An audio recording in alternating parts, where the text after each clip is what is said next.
আসসালামু আলাইকুম। গল্পের নাম চিরবন্ধু। লেখিকা প্রিমা ফারনাজ চৌধুরী। বাবা, যেও না বলার পরও বাবা চলে গেল। নানা ভাই ছোট্ট করে কানের কাছে বলেছে, তোমার বাবা আবার বিয়ে করেছে, তোমার কাছে আর আসবে না। তুশিবের বয়স তখন সবে 5 কি 6। সেদিন মায়ের কান্না দেখে সেও কেঁদেছে। বাবা মায়ের কথা শোনেনি, তার কথাও না। তারপর থেকে প্রতি রাতেই মা কাঁদতো তাকে জড়িয়ে ধরে। সে কোনো প্রশ্ন করার সাহসও করে উঠতে পারত না। মায়ের চোখের পানি দুহাত দিয়ে মুছে দিলে মা আরো বেশি করে কাঁদত। তুশিবের মনে হতো সে মায়ের দুঃখ কোনোদিন কমাতে পারবে না। এই যে মা কাঁদছে, তা তো বাবার জন্য। বাবা তো কোনোদিন ফিরবে না, তাহলে মায়ের দুঃখও কি কোনোদিন কমবে না? মা সারা জীবন কেঁদে কেঁদে পার করবে?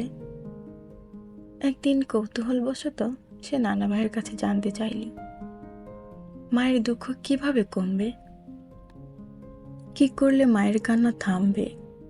বাবা ছাড়া কি মায়ের কষ্ট কমানো যায় না? নানা ভাই তার কথায় প্রচণ্ড হেসেছিলেন সেদিন। হয়তো ভাবছিলেন, এইটুকুনি একটা ছেলের মাকে নিয়ে কি চিন্তা। নানা ভাই তাকে বুঝিয়ে দিলেন, তোমার মায়ের কষ্ট কমবে তোমার বাবাকে ভুলতে পারলে। আল্লাহকে বলবে যাতে তোমার মা খুব তাড়াতাড়ি তোমার বাবাকে ভুলে যায়। তুশিব নানা ভাইয়ের সাথে মসজিদে নামাজ পড়তে গেলে রোজ মোনাজাতে বলতো, যাতে আল্লাহ মায়ের সব দুঃখ কমিয়ে দেয়। মা যাতে আর না কাঁদে, তার মা যেন সারাক্ষণ হাসে। তুশিবের দোয়া যেন উপরওয়ালা ফিরিয়ে দিতে পারেননি। মা তারপর থেকে একটু একটু করে স্বাভাবিক হতে লাগলো। আগের মতো কাঁদে না, কিন্তু বেশ গম্ভীর হয়ে গেল। অল্প কথা বলে, ঘর থেকে বের হতে চায় না, মাথায় চিরুনি দেয় না। চোখের কোটরে কালির স্তূপ জমে পড়তে লাগলো, মুখ সরু হতে লাগলো, কণ্ঠের হাড় ভেসে উঠতে লাগলো। তুশিব বুঝলো মা আগের মতো নেই। তুশিবের বড্ড ভয় হতে লাগলো, তার মায়ের কি অসুখ করছে? সে মায়ের মুখের দিকে চেয়ে থাকলে মা তাকে কোলে নিয়ে আদরে আদরে ভরিয়ে দিয়ে বলে, বাবারা খুব খারাপ হয়, তাই আমার খোকার বাবাকে প্রয়োজন নেই। তুশিব কথাটা খুব গুরুত্ব দিয়ে শুনল। তারপর নানা ভাইয়ের কাছে গিয়ে সে কথা বলতেই নানা ভাই বললেন, তোমার মাকে বলো আমার বাবার দরকার না হলেও বন্ধুর প্রয়োজন আছে। তুশিব জানতে চাইল, বন্ধু কেমন হয়? যেমন ধরো, সে তোমার মায়ের আর তোমার সব দুঃখ কমিয়ে দেবে, সারাক্ষণ তোমাদের হাসাবে, সারাক্ষণ তোমাদের দেখভাল করবে, তোমাদের সাথে সাথে থাকবে, তোমাদের ভালোবাসবে। তুশিব হঠাৎই খুশি হয়ে গেল তা শুনে। প্রচণ্ড উত্তেজিত হয়ে জানতে চাইল, এমন বন্ধু কোথায় পাওয়া যায় নানা ভাই? নানা ভাই বললেন, আমি খুঁজে এনে দেব ভাই। আমার কাছে ওরকম একটা বন্ধুর খোঁজ আছে, কিন্তু তোমার মাকে আমার ভয় করে, তাই বলতে পারি না। তুশিব জানে নানা ভাই মাকে ভয় পায়। শুধু নানা ভাই নয়, বাড়ির ঝিরাও মাকে ভয় পায়, আগে পেত না। বাবা মাকে এই বাড়িতে রেখে যাওয়ার পর থেকে মা হুট করে পাল্টে গেল, আর সবাই মাকে ভয় পেতে শুরু করলো। তাই সে ভাবলো সে নিজেই মাকে ওই বন্ধুর কথা জানাবে, কিন্তু তারও আজকাল মাকে ভয় করে। মনে হয় মা খুব কষ্ট পাবে তার কথায়। কি করে সে বলবে? মায়ের একটা চাকরিও হয়েছে, একটা বেসরকারি হাই স্কুলের ইংরেজি শিক্ষিকা হিসেবে। মা তাকে ওই স্কুলে নিয়ে গিয়েছিল। মাকে যারা ম্যাম বলে ডাকে, তারা সবাই তার সাথে সখ্যতা গড়ে তুলতে চেয়েছিল। কত আদর করেছে সবাই তাকে। ওই স্কুলে গেলে তার খুব ভালো লাগে। মায়ের মনও তখন ভালো থাকে। তুষি ভাবল সে মাকে তখন কথাটা বলবে। একদিন স্কুল থেকে ফেরার পথে মা খুব হাসি খুশি ছিল। তাকে হাওয়াই মিঠাই কিনে দিয়েছিল। সে হাওয়াই মিঠাই খেতে খেতে মাকে বলল, তোমাকে একটা বন্ধু এনে দিলে তুমি আগের মতো হাসবে মা। তার কথাটাই মা কি কষ্ট পেল? হঠাৎ মায়ের ঝলমলে সুন্দর মুখশ্রী অন্ধকারে চেয়ে গেল। এমনভাবে তার দিকে মা চেয়ে রইল যেন তিনি আকাশ থেকে পড়েছেন। সাথে মায়ের চোখ দুটোও জল জল করে উঠল নোনা পানিতে। ধমকে বলেছিল, কে বলেছে এসব ফালতু কথা? এসব মুখেও এনো না, খুব মারব তুষিব। তুষিব মায়ের ধমকানি শুনে কেঁদে ফেলল প্রায়। মা তার সাথে আর কথা বলেনি, তার কান্নাও থামায়নি। বাড়িতে আসার পর তার সাথে একটা কথাও বলেনি, কিন্তু সে শুনেছে মা নানা ভাইয়ের সাথে খুব চেঁচামেচি করছিল। আর চেঁচামেচি শেষে ঘরে ঢুকে দরজা বন্ধ করে 2 হাত দিয়ে মুখ ঢেকে খুব কাঁদছিল। তুষিবার নানা ভাই দরজার এপাশে দাঁড়িয়ে মায়ের ফোঁপানের শব্দ শুনতে পাচ্ছিল। নানা ভাই চোখের পানি মুছতে মুছতে বললেন, নিজের কথা না ভাব, অন্তত বাচ্চাটার কথা ভাব। ওর একটা ভবিষ্যৎ আছে, ওর একটা সুস্থ পরিবেশ দরকার। ও সারাক্ষণ বলে মা কষ্টে আছে, মায়ের কষ্ট কমিয়ে দাও, ওর কথা একটু ভাব। মা দরজা খুলে চট করে তুষিবকে ঘরের মধ্যে ঢুকিয়ে নিল আর ধমকে জিজ্ঞেস করল, এসব বলেছ তুমি? সত্যি বলেছ? আমি যথেষ্ট নয় তোমার জন্য? আমিই তো তোমার বন্ধু, আমিই তোমার সব। মা ছাড়া কেউ বন্ধু হয় না খোকা। আর কখনো বন্ধুর কথা বলবে কাউকে? তুষিব ঘন ঘন মাথা নেড়ে মায়ের গাল মুছে দিতে দিতে কাঁদল। মাকে কথা দিল ঠিক, কিন্তু ওই বন্ধুর কথা মাথা থেকে সরেনি তার। সত্যি কেমন বন্ধু আছে যে মা আর তার সব কষ্ট দূর করে দেবে? মায়ের সাথে স্কুলে যাওয়ার পথে একদিন হঠাৎ বাবার সাথে তাদের দেখা হয়ে গেল। তুষিব বাবা বলে চিৎকার দিয়ে ছুটে গেল বাবার কাছে। মা তাকে কত ডাকলো, সে শুনল না। বাবাকে জড়িয়ে ধরে হাউমাউ করে কেঁদে ফেলল সে। কান্নার ভাষায় যেন বোঝাতে চাইল, আমি আর মা ভালো নেই, একটুও ভালো নেই। বাবা চুপ করেছিলেন, তো তার হাত ধরে মায়ের সামনে এসে দাঁড়ালেন। মাকে খুবই কঠোর ভাষায় কয়েকটা কথা বলে তার সাথে একবারও কথা না বলে সোজা চলে গেলেন। মা চুপ হয়ে বাবার যাওয়া দেখছিল, আর কি যেন ভাবছিল। তুষিব বাবার পথযাত্রায় তাকিয়ে ভাবল, সে আর কখনোই বাবাকে দেখলে ছুটে যাবে না। বাবাকে তার খুব মনে পড়ে, কান্না পায়। বাবার পায় না? তবে কি মায়ের কথা সত্যি বাবারা খুব খারাপ হয়? তার মায়ের নাম তাসনিয়া, বাবা ডাকতেন তাসনু বলে। মাকে জিজ্ঞেস করে মা সেদিন হেসে বলেছিল, তোমার বাবা এটা ভালোবেসে ডাকে, যেমন তোমাকে ভালোবেসে সোনা ডাকে ঠিক তেমন। তুষিব অবাক হলো এটা ভেবে। বাবা সেদিন মাকে তাসনু বলে ডাকেনি, তাসনিয়া বলে ডেকেছিল। তার মানে বাবা এখন মাকে ভালোবাসে না। মায়ের সাথে সে যখন স্কুলে যায় না, তখন বাড়ির কাজের ঝি শাপলা তার দেখাশোনা করে। শাপলা বলেছে তাকে যেন ছোট খালামা বলে ডাকে। তুষিব একদিন তাকে জিজ্ঞেস করলো, তোমার বাবুর আব্বু নেই কেন? আছে তো, ও তোমাকে কি নামে ডাকে? শাপলা কয়, মাঝে মধ্যে শাপলুও কয়। কেন বাপ? বাবা আগে মাকে তাসনু বলতো, এখন তাসনিয়া বলে ডাকে। শাপলা কপাল চাপড়ে বলল, দূর বেটা, তোর ওই বদমাস বাপের কথা ছাড়, সে তো আরেকটা বিয়ে করছে, বেয়াদব লোক। এমন ফুটফুটে একটা বাচ্চা রেখে কেমনে যে মানুষ আবার সংসার বাঁধে আমার বুঝে পায় না। তুষি অবাক হয়ে জিজ্ঞেস করলো, বাবা বিয়ে করেছে কেন? কেন আবার? তোমার মায়ের লগে ভালো নাই, তাই আরেক বেটি জুটাইছে। বাবাও ভালো নেই?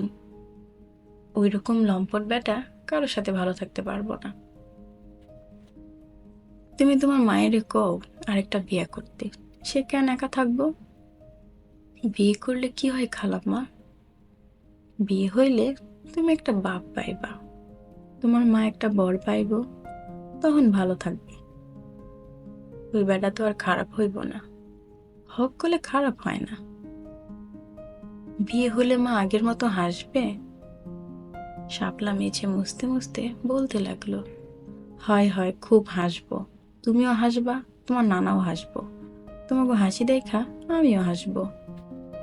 তুষিপ ভীষণ খুশি হয়েছিল তখন। আলতাপদ্দিনকে গিয়ে জানালো, নানা ভাই, মাকে বিয়ে দাও, তাহলে মা খুব হাসবে। নানা ভাই খবরের পাতা পড়ছিলেন। মুখের উপর হতে পাতা সরিয়ে চশমাটা ঠিক করে তাকে হাতের ইশারায় কাছে ডাকলেন। তুষিপ গেল। উনি নাতিকে কোলে তুলে নিয়ে খবরের কাগজে একটা যোদ্ধার পোশাক পরিহিত মানুষের ছবি দেখিয়ে বলল, ও হবে তোমাদের বন্ধু, তোমার মা আর তোমার বন্ধু। তুষিপ ছবিটা মনোযোগ দিয়ে দেখল। সেটি নানা ভাইয়ের কাছ থেকে চেয়ে নিল। ওপর ঘরে গিয়ে বিছানায় শুয়ে বারংবার দেখল। অনেক পুরনো কাগজ, ছবির নিচে নামটা অনেক কঠিন। তারপরও সে লেখাটা বানান করে পড়ল। নানা ভাই তাকে বারণ করে দিয়েছে, মাকে কিছু বলা যাবে না, মা খুব রাগ করবেন। তাই তুষিপ মাকে কিছু বলেনি। বাড়িতে হঠাৎ মানুষের আসা যাওয়া বেড়ে যাওয়ায় তাসনিয়া কিছুটা আন্দাজ করতে পারল। শাপলার কাছ থেকে পুরো সত্যিটা জানার পর সে অবাক হয়ে গেল বাবার কাণ্ড দেখে। উনি কি করে তার অমতে এতদূর গড়িয়ে গেলেন? কিছুতেই সে বিয়ের পিড়িতে বসবে না জানিয়ে দিল। বাবা কোন মুখে তাকে আবারও একটা পুরুষ মানুষকে বিশ্বাস করতে বলে? হেসে হেসে যে পুরুষ মানুষ তার বুকে ছুরি বসিয়েছে, সেই পুরুষ মানুষকে আবারও বিশ্বাস করতে সে পারবে না। সেদিন অনেক কথা কাটাকাটি হলো মা আর নানা ভাইয়ের মধ্যে। তুষিব শাপলা খালামার হাতে খেয়ে দিয়ে চুপটি করে শুয়ে পড়েছিল। তাসনিয়া ঘরে এসে তাকে ঘুমোতে দেখলো। বিছানায় বসে তাকে বুকে টেনে নিয়ে কপালে গালে ঘন ঘন চুমু খেলো। তুষির চোখ মেলতেই দেখতে পেল মা কাঁদছে।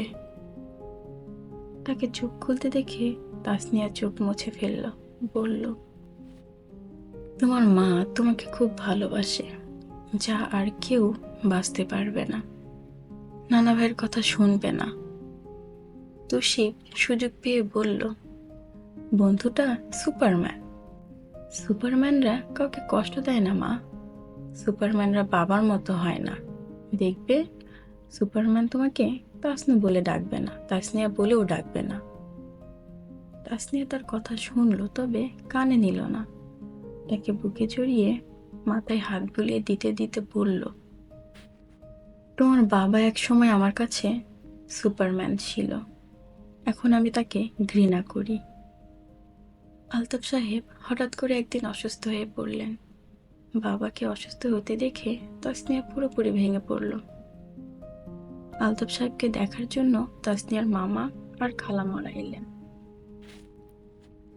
আলতাফ সাহেব ওনার অসুস্থতার অজুহাতে তাসনিয়াকে বিয়ের প্রস্তাবে রাজি হতে বললেন। পিড়াপিড়ি দেখে তাসনিয়া বলল, আমাকে আবারও মারতে চাও বাবা? আমি আমার বাচ্চাটাকে নিয়ে শান্তিতে বাঁচতে চাই। আমার নিজের সুখের কোনো দরকার নেই বাবা। তুমি জানো কত মা সন্তানের মুখ চেয়ে একে একে লড়াই করেছে। আমি আমার সন্তানের ভালোর জন্য এই বিয়েটা করতে পারবো না। আলতাফ সাহেব বললেন, তোর জন্য না, তোর সন্তানের ভালোর জন্য বিয়েটা কর। ও ওর সমবয়সী একটা বন্ধু পাবে, তুই একজনের মা হবি, সে তোর ছেলের বাবা হবে। শুধু ওর জন্য বিয়েটা কর। একটা মেয়ে তার একটা মা পাবে, আর একটা ছেলে তার বাবা পাবে। পর কখনো আপন হয় না বাবা। আমি শুধুই তুষিবের মা। আমি আর কারো মা হতে পারবো না, এ অসম্ভব। আমি তোকে বিয়েটা করতে বলবো না, জোরাজুরিও করবো না। তুই শুধু একটিবার দেখা কর ওর সাথে। ও তোর মতোই এক হতভাগা। তাসনিয়া বাবার অনুরোধ ফেলতে পারল না। ফোনে সেই মানুষটার সাথে সে কথা বলল। সবটা বুঝিয়ে বলার পর লোকটা বলল তিনি দেখা করতে চান। তাসনিয়া বিরক্ত হলেও রাজি হলো। লোকটা বুঝতে পেরেছে সে বিয়েটা করতে চায় না। তারপরও দেখা করতে চাওয়ার বিষয়টা তার কাছে নিতান্তই বেকার লেগেছে। তারপরও সে রাজি হলো। সেদিন মায়ের সাথে তুষিবও ছিল। মা যখন লোকটার জন্য অপেক্ষা করছিল, তখন সেও অপেক্ষা করছিল ওই ছবির সুপারম্যানকে দেখার জন্য। কিন্তু সে খুব হতাশ হলো যখন দেখলো ছবির মতো পোশাক পরে নিল। তার মুখটা খুব গম্ভীর, ঠিক মায়ের মতো। না, মায়ের চাইতেও কঠিন। আসা মাত্রই বুদ্ধিদীপ্ত ভুরু দুটো নাচালো তার সাথে। তুষিব কথা বলতে চাইল, কিন্তু লোকটা নিজেই আগ্রহ দেখালো না। তুষিবের কথা বলতে ভয় করলো। বন্ধু নিশ্চয়ই এমন হয় না। তাসনিয়া লোকটাকে এক পলক দেখে চোখ নামিয়ে নিয়ে তুষিবের দিকে তাকিয়ে ছেলের হাতটা নিজের মুঠোয় নিয়ে বলল, আমার হাতে সময় কম, যা বলার তাড়াতাড়ি বলুন। লোকটা তাসনিয়ার মুখোমুখি বসে সোজা কথায় চলে গেল। বলল, আমি সোজা সাপটা কথায় বিশ্বাস করি, and very concerned about time. তাই বেশি সময় নেব না। আপনার বাবা বলেছেন আপনার ছেলের একজন বন্ধু দরকার। আমার সেটা আছে। আর আমার মেয়ের একজন মা আর বন্ধু দরকার, যেটা আপনার আছে। যেহেতু আমাদের অতীতের তিক্ত অভিজ্ঞতা আছে, সেহেতু আমরা দুজনেই চাইব না আরো একটা তিক্ত অভিজ্ঞতা হোক। সো আমরা একটা পরিমিত ডিস্টেন্স মেনটেন করে চললে বোধহয় সেই অভিজ্ঞতাটা আর হওয়ার চান্স থাকবে না। আমি বলছি না আমি স্বামী স্ত্রী হব না। আমরা অতটা ঘনিষ্ঠ সম্পর্কে যাব না যতদূর অবধি গেলে সম্পর্কে ফাটল ধরতে পারে। আপনার যথেষ্ট অভিজ্ঞতা আছে, তাই আপনাকে আর বুঝিয়ে বলতে ইচ্ছে হচ্ছে না। আমাদের ফার্স্ট প্রায়োরিটি থাকবে আমাদের বেবিরা, যাতে তারা ভালো থাকে, সুস্থ একটা পরিবেশ পায়, হাসি খুশি আনন্দে থাকে। আপনাকে আমার ভীষণ দরকার মনে হলো, তাই আরো একবার ভেবে দেখতে বলছি। আজ উঠি। বলেই উনি উঠে পড়লেন। তুষিবের চুলগুলো পুনরায় নেড়ে দিয়ে বললেন, মাকে বোঝাও, হ্যাঁ, তোমার জন্য একটা বন্ধু অপেক্ষা করে আছে।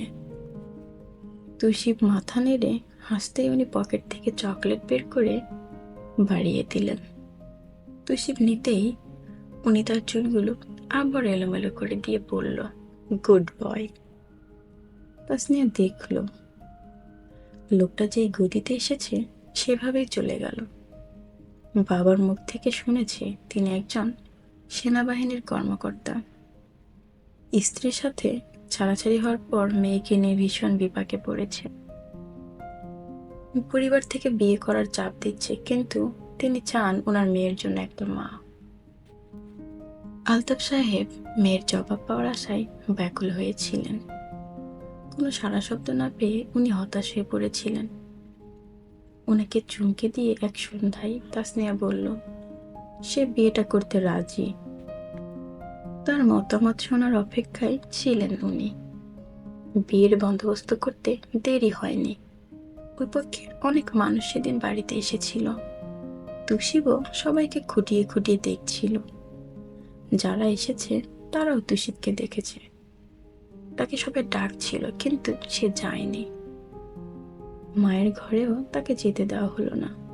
সে লুকিয়ে লুকিয়ে দেখছিল সেই সুপারম্যানকে। ওনার গলা জড়িয়ে ধরে লেপ্টে আছে পুতুলের মতো একটি মেয়ে। কেমন গাল ফুলিয়ে অনবরত কেঁদে যাচ্ছে মেয়েটি। মায়ের ডাক পড়তেই তুষি মায়ের কাছে চলে এলো। দেখলো মাকে কি সুন্দর লাগছে। মা তার দিকে হাত বাড়িয়ে দিতেই সে ঝাঁপিয়ে পড়লো মায়ের কোলে। ওই মেয়েটির মতো ফুপিয়ে ফুপিয়ে কেঁদে উঠলো সে আচমকা। তাসনিয়াও কাঁদতে লাগলো। কবুল বলার আগ মুহূর্তে সে লোকটার নাম এবার স্পষ্ট শুনতে পেল, গফরান সিদ্দিকী। নানা ভাইকে ছেড়ে যেতে তুষিবের খুব কষ্ট হচ্ছিল। মায়ের চাইতে সে বেশি কেঁদেছে নানা ভাইকে ছেড়ে যাওয়ার সময়। ওই পিচ্চি মেয়েটা তার দিকে পিটপিট করে তাকিয়েছিল আর বধূ বেশে মায়ের দিকে আঙ্গুল তাক করে বারবার কি যেন জিজ্ঞেস করে মিটমিট করে হাসছিল। তুষিবের খুব রাগ হচ্ছিল তখন। নতুন বাড়িতে যখন তারা পা দিল তখন মেয়েটা তার মায়ের পাশ ঘেঁষে বসে রইল আর বারবার মায়ের মুখের দিকে তাকাচ্ছিল।